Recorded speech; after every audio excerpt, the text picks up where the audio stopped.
Olá! Hoje a gente vai mergulhar de cabeça em Gênesis 14. Mas olha, não é só para ler uma história antiga. A gente vai analisar um verdadeiro projeto, um roteiro de como pegar um relato de milhares de anos e transformar em algo poderoso, relevante, aqui e agora. Então vamos lá, o desafio é gigante, né? Como é que se pega um relatório de batalha de 4.000 anos e faz ele soar urgente? Como transformar o que poderia ser só uma nota de rodapé num livro de história em algo que prende a nossa atenção do começo ao fim? Porque, vamos ser sinceros, o texto original é denso. Tem uma lista de reis com nomes estranhos, alianças políticas complicadíssimas, rebelião, vingança. É o tipo de coisa que, se não tomar cuidado, vira só um registro distante. E é exatamente esse o problema que o nosso roteiro de hoje vai resolver. O primeiro passo para isso é criar um herói de cinema.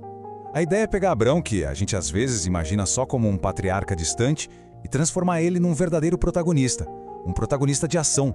E o cenário da história já prepara o terreno para isso. Essa frase aqui resume tudo de uma forma perfeita. O mundo de Abrão é politicamente tenso e violentamente instável. Ou seja, não estamos falando de um pasto tranquilo, mas de um ambiente de caos, com a guerra prestes a explodir. E essa transformação do personagem é a chave de tudo. O roteiro nos guia para a gente enxergar o Abrão não mais como uma figura de fé passiva, que fica esperando as coisas acontecerem, mas como um líder militar competente. Essa mudança dá um ritmo de ação e de estratégia para a história. E como que se constrói essa credibilidade de líder? Com detalhes do próprio texto. 318. Esse número não está ali por acaso. É a força de homens treinados sob o comando do Abrão. Ele não era um amador, ele tinha uma tropa de elite pronta para a ação. E a estratégia do Abrão é brilhante. O roteiro mostra isso passo a passo. Primeiro, ele reúne a sua força. Depois, planeja um ataque noturno, uma tática super avançada para a época. Aí, ele divide os homens para cercar o inimigo e, por fim, garante a vitória. O ponto principal aqui é o seguinte: a fé, neste caso, não é passividade. A fé planeja, treina e age. Depois da vitória militar, quando a gente acha que a poeira vai baixar, a história dá uma virada surpreendente. A gente sai do campo de batalha físico e entra no coração espiritual e temático da história. A chegada da misteriosa figura de Melquisedeque.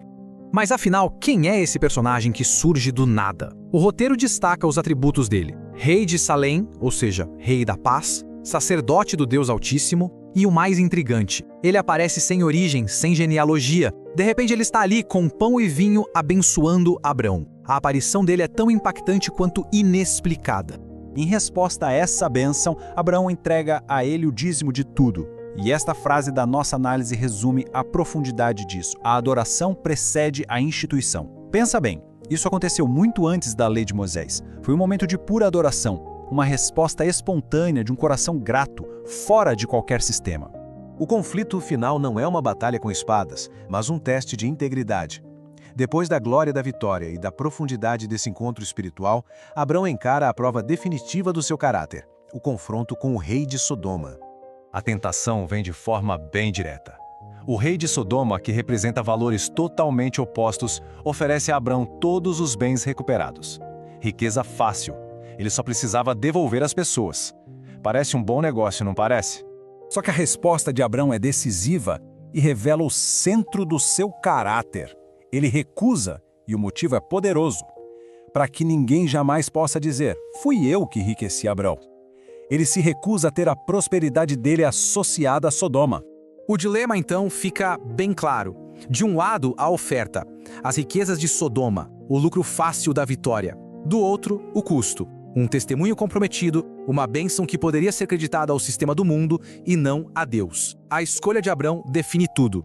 Então, por que essa história antiga ainda importa? Na conclusão, o nosso roteiro faz exatamente essa ponte entre o passado e o presente, conectando essa narrativa com temas teológicos profundos e lições práticas para a nossa vida. Olha só 3 lições práticas que a gente tira daqui. Primeira, escolhas têm consequências. É só ver a vida de Ló, que escolheu o que parecia melhor e acabou no meio da guerra. Segunda, a fé age com coragem e estratégia, como Abrão demonstrou. E terceira, integridade vale mais que lucro. Essa é a grande lição da recusa a Sodoma. E além disso tudo, tem uma camada ainda mais profunda, a leitura cristológica. O que é isso? É uma forma de enxergar sinais ou prenúncios de Cristo em figuras e eventos do Antigo Testamento. Melquisedeque, sendo ao mesmo tempo sacerdote e rei, trazendo pão e vinho, ele é interpretado como um precursor claro de um tema muito maior que se cumpriria em Jesus. E esta frase poderosa resume a lição final da jornada de Abrão. O que a gente vê nele é a maturidade espiritual em estado bruto. É a combinação de ação estratégica no mundo real com uma integridade inabalável que se recusa a se vender aos valores desse mesmo mundo. E para terminar, a análise nos deixa com uma pergunta que provoca reflexão. Não é só sobre a história do Abrão, é sobre a nossa. Qual foi a Sodoma que foi preciso recusar? Qual foi aquela oferta, aquele lucro fácil, aquele caminho que parecia vantajoso, mas que foi preciso rejeitar para preservar o que realmente importa?